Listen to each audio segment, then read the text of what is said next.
everybody, and welcome along to this edition of LiR Confidential on lirmedia.tv. And I'm delighted. Now, it's morning time here in Ireland, but we're joined by William Bero. Good morning, William, and welcome to the program. Thank you very much for the invite to your show.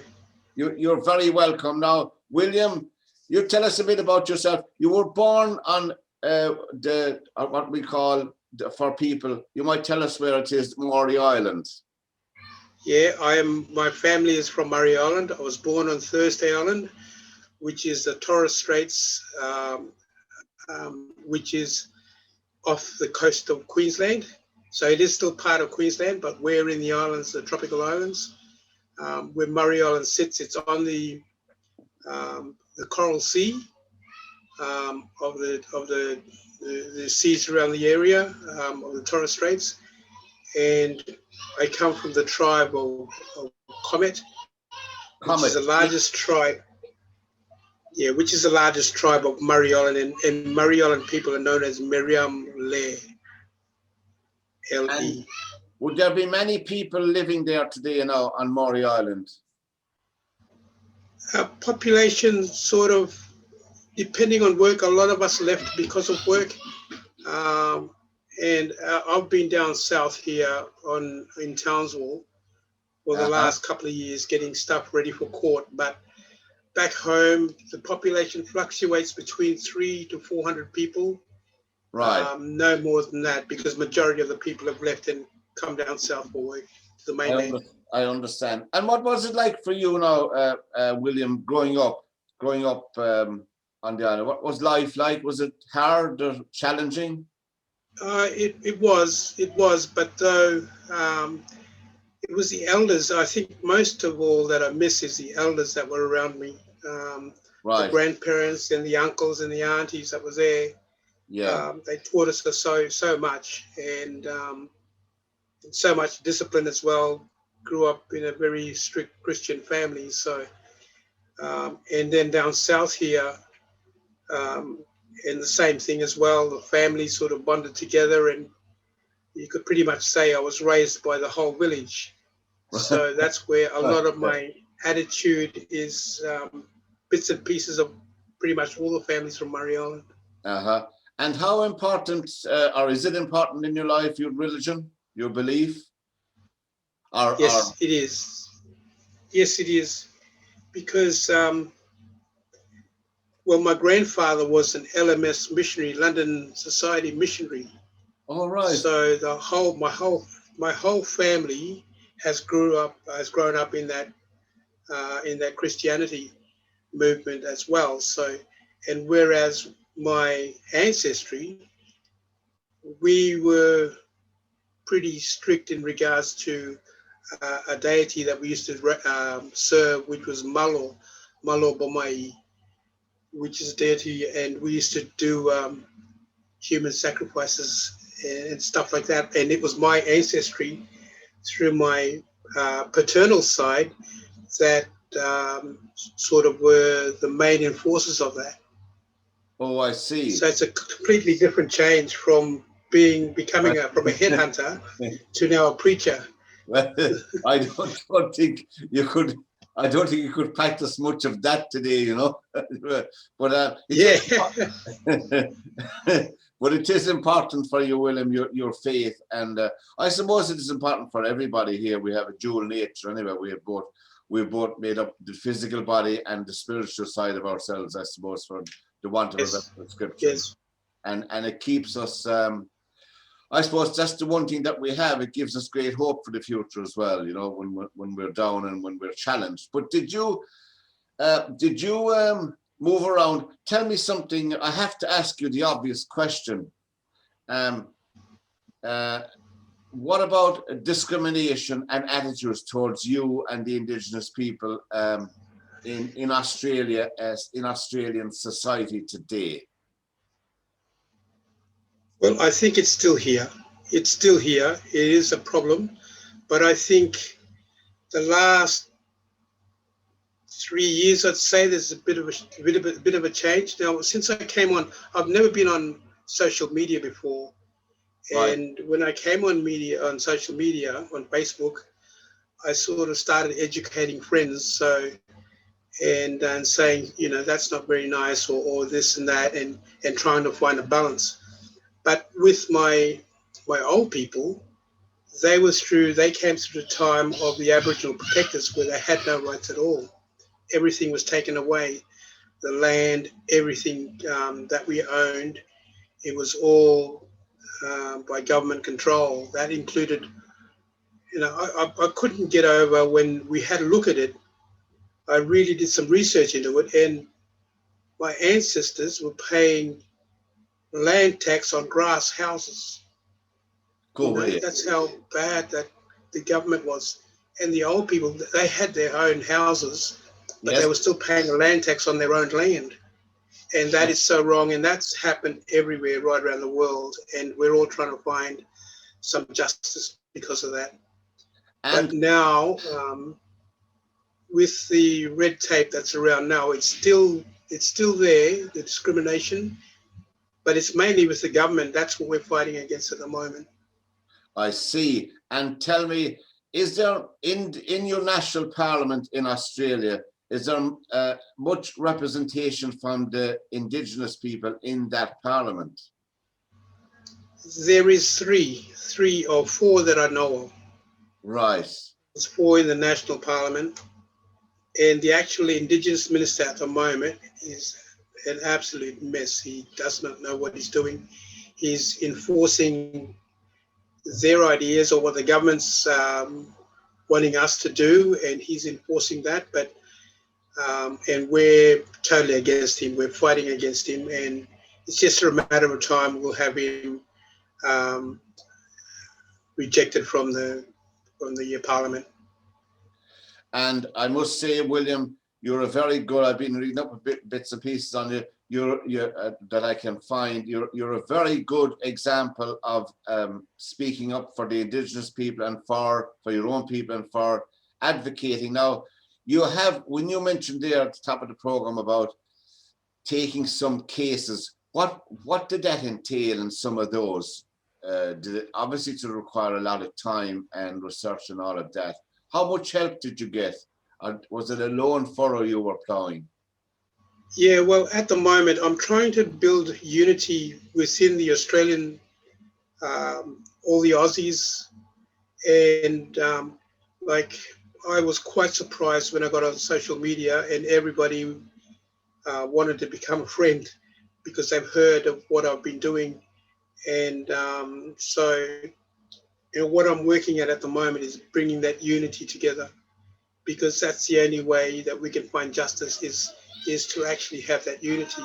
Because Yes. I've been saying to our Indigenous group, we can't win without the white man with us, because you know we don't want to go back and you know although the history's there and we will revisit that, but at this very time we need to unite and as a nation forget our differences, anger, and start working together as a family in Australia, because that unity is most important to address the grievances of the past. Right. And would some of those cases involve, obviously would involve property that would have been misappropriated or stolen, as you would describe a while back? Would those cases involve some of those ideas? Yeah, it does. Well, we've got to go back and have a look at Lieutenant Cook, because when he made his claim, he was only a lieutenant, and that's the first mistake. So that's where the fraud actually began. So 1770, when he came to Australia, he was only a lieutenant, and he was just on an exploration expedition. Yes. So, and we know that history. Yes. I had a couple of arguments with some people on Facebook. So I went to 1770 to have a look at myself. And on there, it's got Lieutenant Cook. It's got Lieutenant Cook on in 1770, and that's where his boat was. But when he got there, there was already Portuguese and the Spaniards there. Okay. So that's why he rushed back. He rushed back to England. But I've got two of his journals that he knew the land was inhabited. So, and I'll put that across to Right. the Commonwealth So government here as well. just to be clear, when Cook landed initially, as you said, apart from your own people living there anyway, you already had Portuguese and Spanish people before him living there as well, or trying to take over bits and pieces of it. I don't know what gave them the right to do that, but however, that's the way the world was then. Of course, then he came back again, didn't he? Yeah, he because when he went to 1770, which is pretty much just up the road here, about 4 hours drive from here. Right. And when he pulled up in there, he was surprised there was already galleons here. But we have history in the Torres Straits where the Spanish ships and the French ships that came through there, and we've always had that trade with them, with the ships coming through, the galleons coming through. So we've always had that trade. Yes. And in our history, we were called the Indians. We were not called Torres Strait Islanders. We were called Indians. So they would trade with us. So we already had that trade. So the people that were here, the Portuguese and the Spaniards that were here, he got a shock when he pulled up at 1770. That's why he raced back. But he wasn't made a captain until 2 years later. Okay. And he came back then, did he? And then he came back the same route again to track and claim Australia as to England. But the thing is, a lieutenant cannot claim land. He has to be a captain. But you know what's incredible now today in 2021 is how a group of people from another continent, another country could come along and say, we're claiming this for ourselves, which is, looking back in history now, which was absurd really, to say the least of it, And when he came back as Captain Cook this time, then he claimed Australia for the British Empire, so to speak. Yeah. And, right. And how did he stake that claim? Did he stay for a while?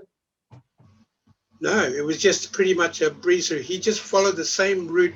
Now, because he came using a Dutch map. Okay. He came using a Dutch map. That's why when he came and found the Dutch already here, that's why he raced back, because he was using a Dutch map to get here in the first place. Yeah. And historically, I don't know much about it myself, William.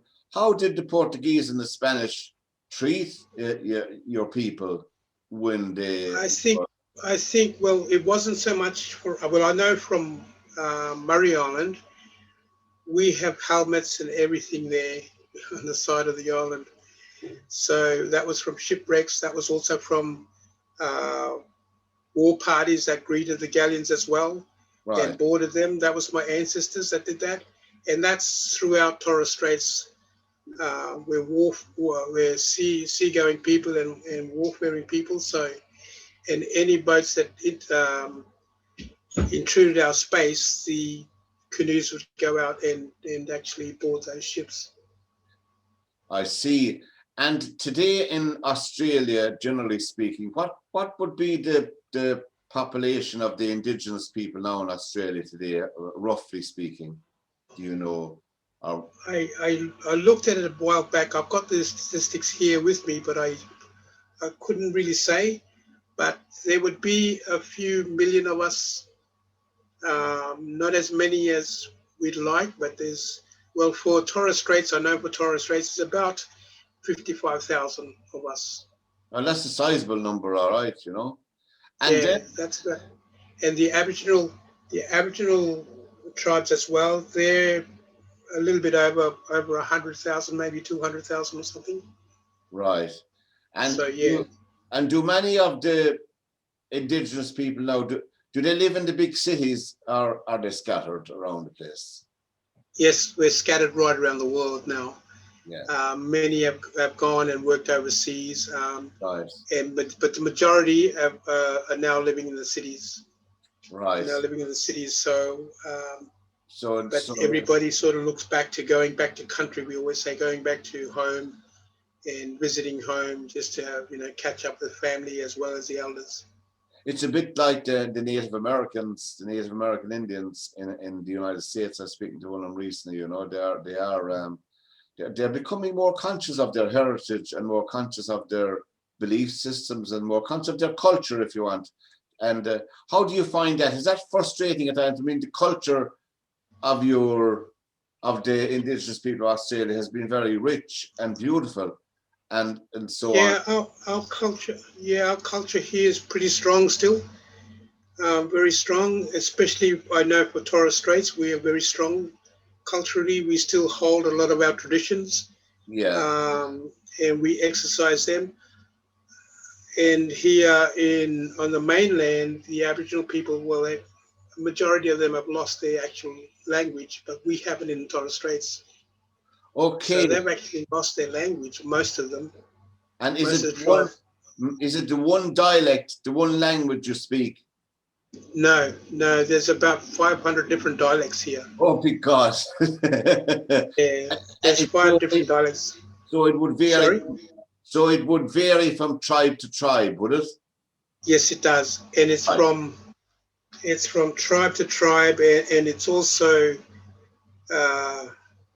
it's where the boundary lines sort of separate all the tribes. Everybody knows their space, and you never cross over unless you come with a greeting of some sort. Right. Bring a present so you can pass through.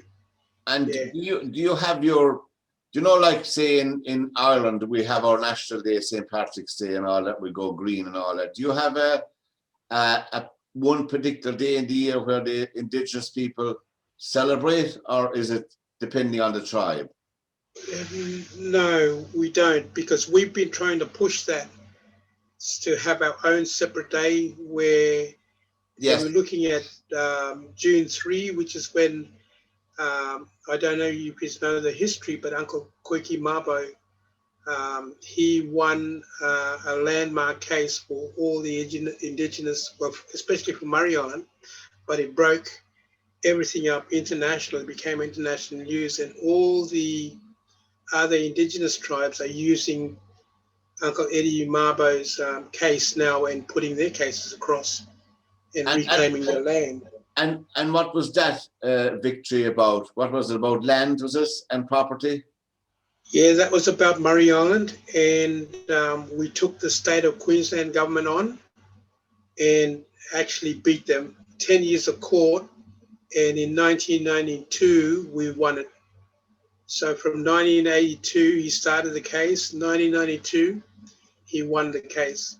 So Murray Island has been free, pretty much freehold land given to our people. But then in 2012 we lost it again because the trickery of the government, the Queensland government, they put it in deeds of grant in trust.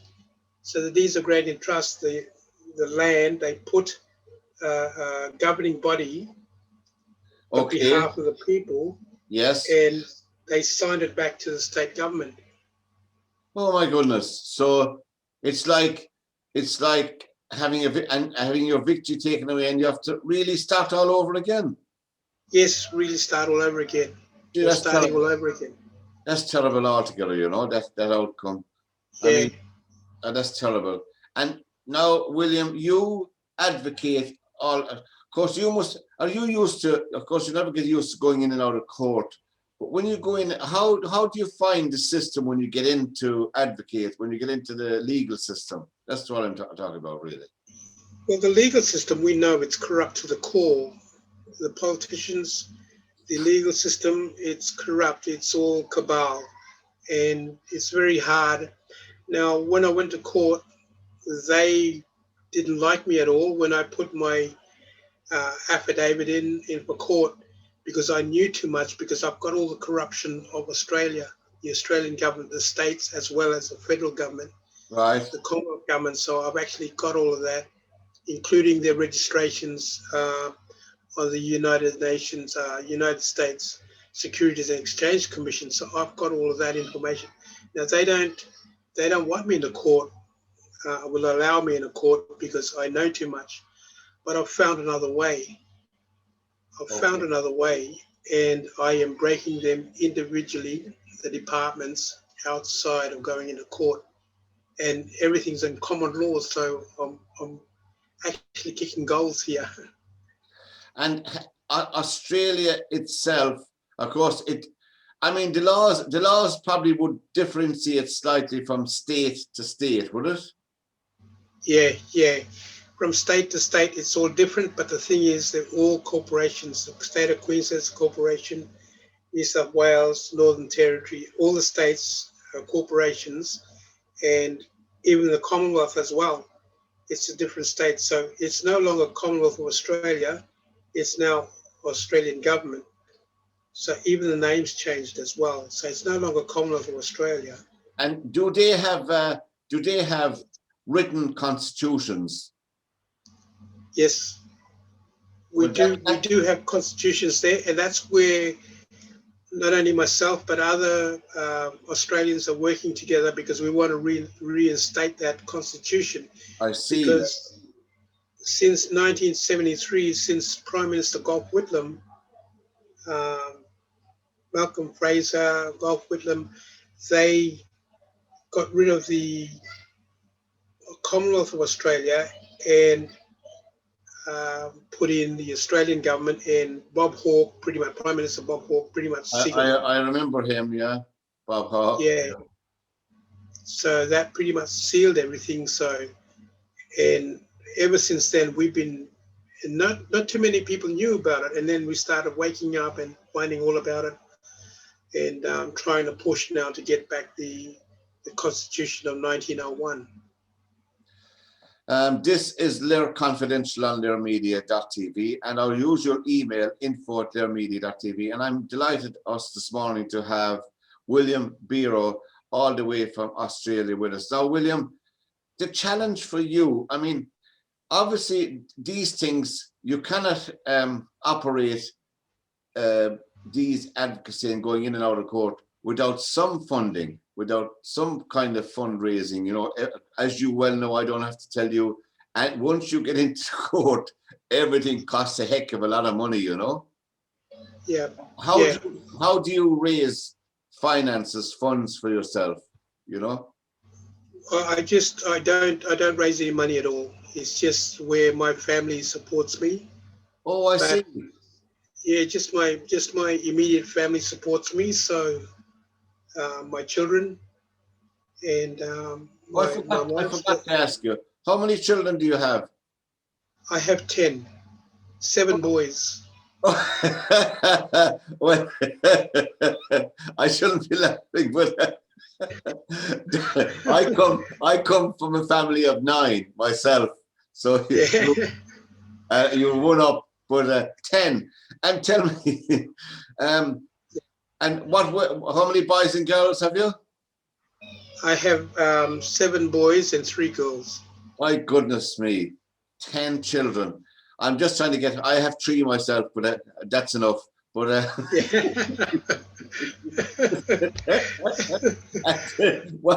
are they small or big? What age groups are they? What age range are they in?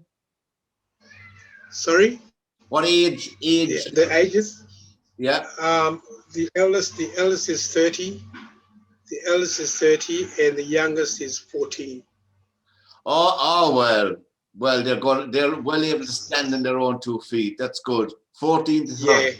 My goodness. Yeah, because the older ones sort of look after the little one now. I don't worry too much about that. So yes.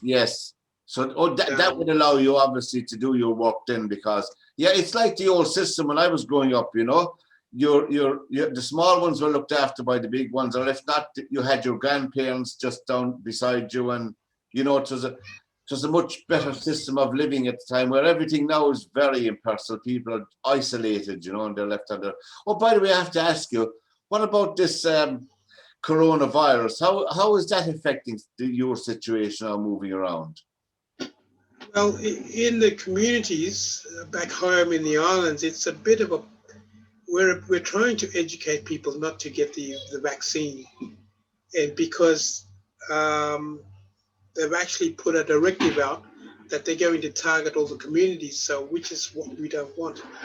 And this is where our people, especially the indigenous people, like for us in the Torres Straits, as well as the indigenous people in Australia, the Aboriginal people, we're the ones that are the guinea pigs. And they circulate it first in our communities before it goes anywhere else. So if there's any death or anything in our community, it won't be on the news or anything. Yeah. And this is what we're trying to educate people. Don't take that vaccine. It's not proven. Exactly. I mean, there's a lot of fear.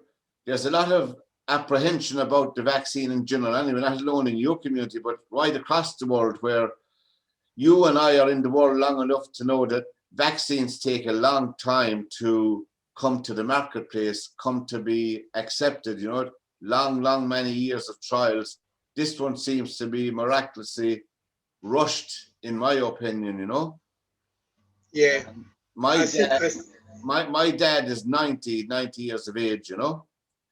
And he said to me, I was visiting him a couple of days ago, and he said, I'm going for my vaccine I've been told to go for my vaccine on Saturday week. And I said to him, you have a choice, Dad, you know, you have a choice.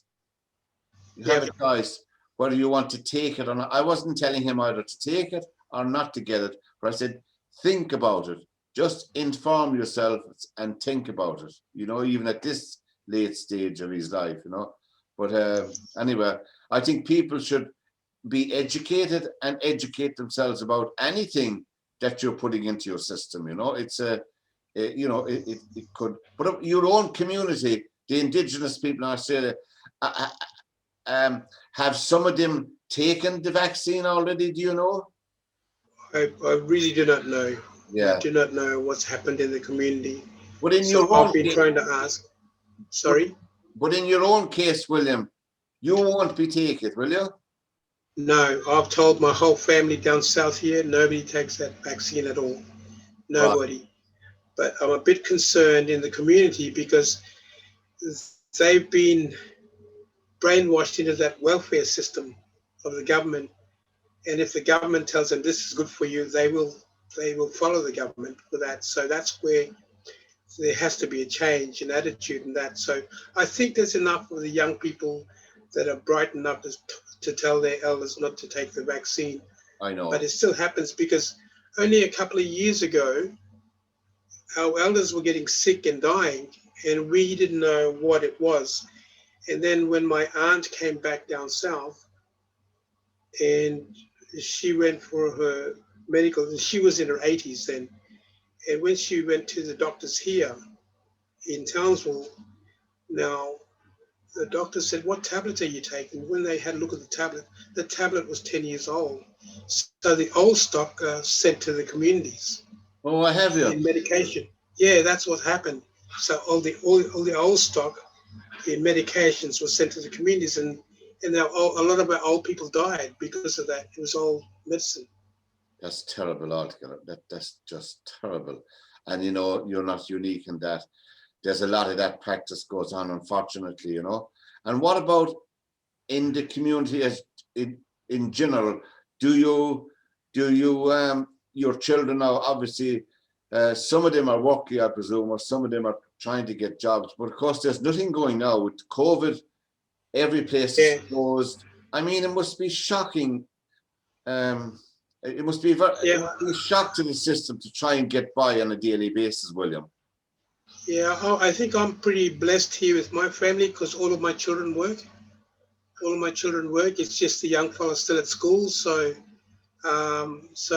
even my nephews and nieces, they're all working as well. So that's good. Which that's is great. Good. So they're all working. So fantastic. And I know other families, there's nobody at work at all. The father, mother, and the children, they're not working. So I feel, you know, a little bit down because of that, but at the same time I'm going to stay positive and keep driving that positive vibes to everybody, saying, hey, you know, things are going to get better soon. Yeah.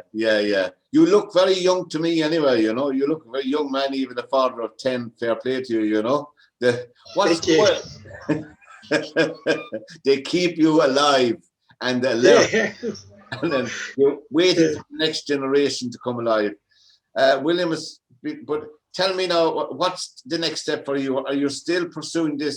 Are you, of course, with the whole system half closed or mainly closed, they have an ideal opportunity, you know, not to. Yeah, well, I think the way, because when Uncle Koiki Edimabo started in '82, I did his paperwork for his court. And so I've been there from the start since '82. I've been an activist, but I sort of, to raise my children, I sort of stepped away from everything, Yeah. raised my children, and I've come back in now. So Yes. the last 9 years I've been lobbying hard, Yeah. but took the wrong way. I took the long way, Yeah. following the old way that we used to follow process. But now I've found there's only 3 documents that you need. And that's where everybody right around Australia I've been educating. Is a letter to engage the government. And the second one is to send them a bill of exchange. Now, every country has a bill of exchange. Yes. Every country has a domestic bill of exchange. So I've been sending that to them. So the first one is to engage them, get them interested, just to ask them a few questions. And then that bill of exchange, and then allowing them 28 days so you stand in honor of that bill. If they don't rebut or pay that bill that you've actually sent them, and the final one is an affidavit of truth. And the affidavit of truth is a common law document. Right. And there is no court, no jurisdiction, not even High Court or Supreme Court will challenge an affidavit of truth. Now, but what I've done in my research, I've found that affidavit of truth has 3 specific things you need to add into it. So you've got your personal rights. Yes. Okay, your individual rights, and then you've got international rights, so all the covenants, international treaties, that's what you look at. Yeah. And the last one is apprehension of bias, because apprehension of bias, I've seen judges, I know of friends in Australia, because they put in the apprehension of bias, the magistrates have walked out of court because they know that they're operating in fraud and in treason, so they cannot sit in the bar anymore. They actually vacate their chair. And how will you, I know, I understand what you're saying. How will you, I suppose the glib answer is to keep going, because someday somebody will say, hey, this is wrong, lads. Let's do something really about this, you know? And hopefully sooner rather than later, William, the legal system I'm referring to now, you know? I think where I'm at the moment, I have got our Social Security, the Commonwealth Social Security, in a stranglehold at the moment. I served them a bill last week, Tuesday, which was on the 9th of February. And they have until the 9th of March to actually rebut 27 pages of my affidavit. Oh, So, and in your affidavit, it's point for point. They have to rebut every point, because they lose one, they lose the whole lot. right. And I don't think they have a chance, because it's loaded with maxims of law and Bible scripture. I see. I've made sure scriptures in there, as well as common law and laws of commercial liens. So I've actually already taken possession of the commercial lien. I actually own the Social Security in Australia at the moment. Oh, because now, and they've taken notice of it. I must immigrate out there to meet with my special guest is William Bero, all the way from Australia, on this edition of LiR Confidential. Now, William, when your children, they went through the school system, right? Most of them anyway, they're nearly all gone through now. Generally speaking, the education system in Australia, for people who don't know about it, is there much mixing, is there much knowledge and of the indigenous history in Australia reflected in the system, in the education system itself, you know? No, no, there's nothing at all. It's absolutely nil. Go away. A lot of it is swept under the carpet. The massacres, the murders, you know. And for people, William, sorry for cutting across you, for people who are not aware, and believe me, there's still an awful lot of people who are not aware of, Yep. of the appalling treatment of your community. We must admit this. I mean, it's a fact, it's a historical fact, and you know, and we were subjected to the same, the Irish people themselves, for a long time as well, because we were taken over as well by the British Empire, our country that is, Yeah. and we suffered, obviously not as much as you have, but you know, the suffering that your community suffered, even under the what we call lawful governments, was still bad. How long ago are we talking about, William, for people who are looking in now? Well, we're still looking at. We'd probably say late 70s was still really bad. Late 70s, even, you know, mid 80s was still a lot of conflict, and the education wasn't there, and nothing is taught actually in schools now, and it's only at home that we educate the children about really what's happened here. Yes. And there's nothing. But there's a lot more Australians coming forward and understanding a lot more and wanting to know a lot more. Okay. So it is building, and at the moment they're actually calling that the new government of Australia should be, you know, a pro rata basis where 55, you know, or 45 or whatever numbers we're looking at, and having a balance of Indigenous as well as white Australians in government as well. And so we have been talking. And has there been much?